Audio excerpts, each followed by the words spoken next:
Now we are going to discuss about the uniform circular motion. Uniform circular motion.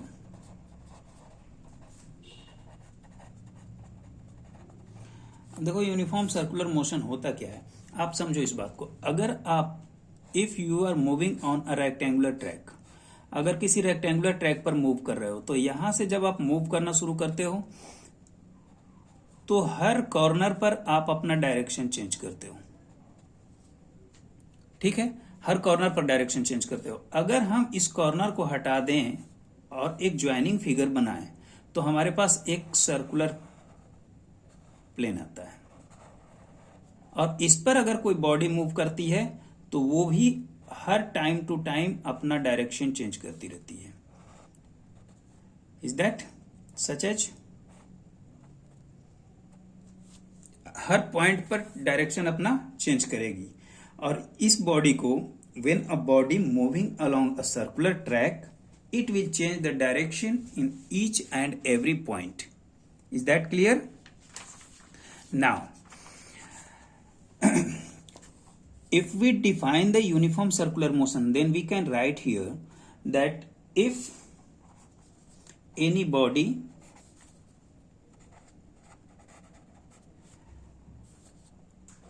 completes its circular track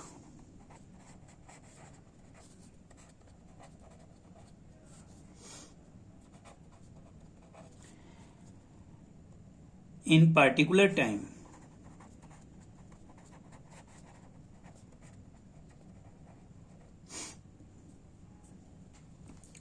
then this motion is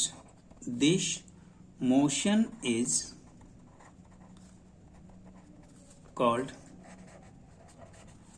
uniform circular motion.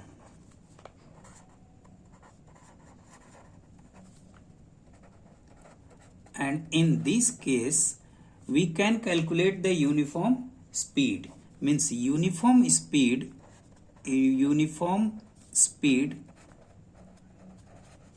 is equal to क्या होता है, ये हम लोग पहले पढ़ भी चुके हैं कि टोटल डिस्टेंस कवर्ड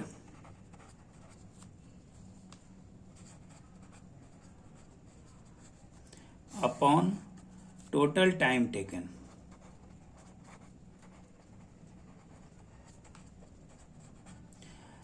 अब बताओ, किसी सर्कुलर पाथ पर अगर कोई बॉडी मूव कर रही है तो उस केस में टोटल डिस्टेंस कवर्ड कितना होगा? Circumference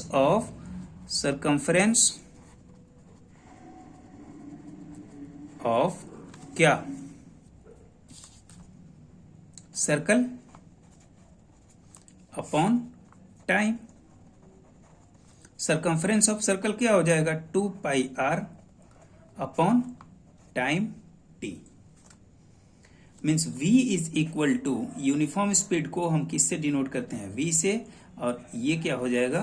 v is equal to 2πr upon t। Okay, तो एक इक्वेशन हमारा ये बनता है। अब इस पर एक क्वेश्चन करो तो समझ में आए। देखो अपने पास एक एग्जांपल है यहां, कि वो एग्जांपल ये है, if agent will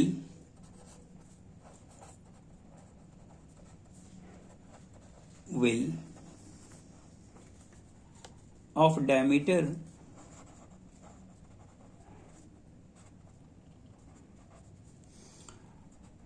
42 meter completes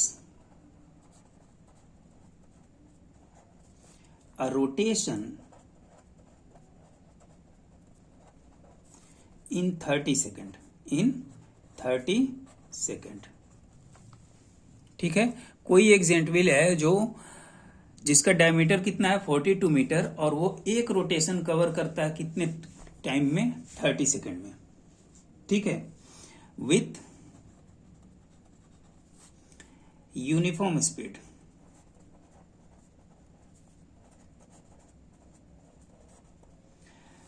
then calculate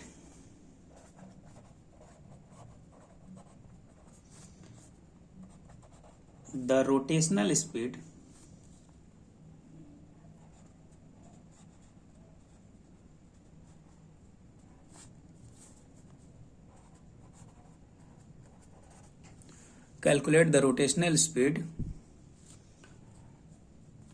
of the wheel.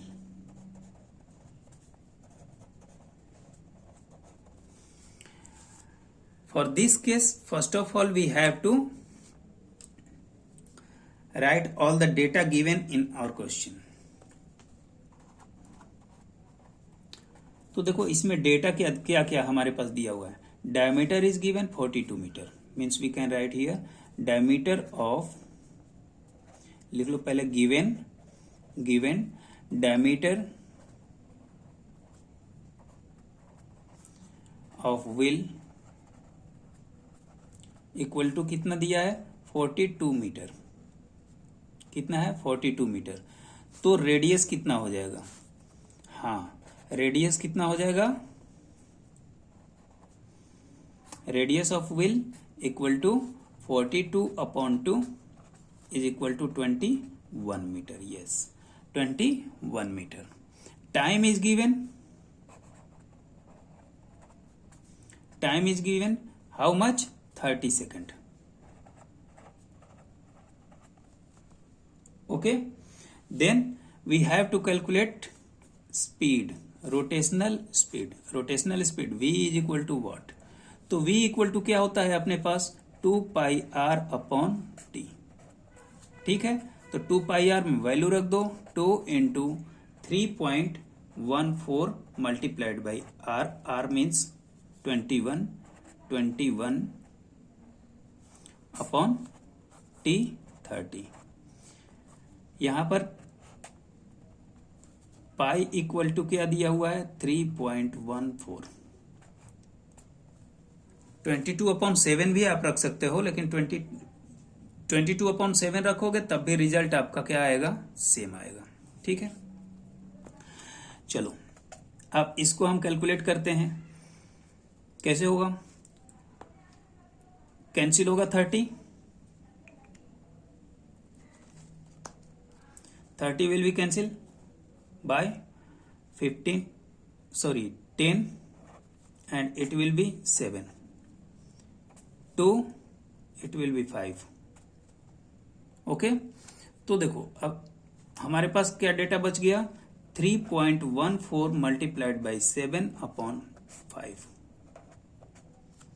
Okay, if we multiply both, इन दोनों को अगर हम मल्टीप्लाई करें तो अपना रिजल्ट कितना आ जाएगा, मल्टीप्लाई करो इनको तो क्या रिजल्ट आएगा 7 4 जा 28, 8 9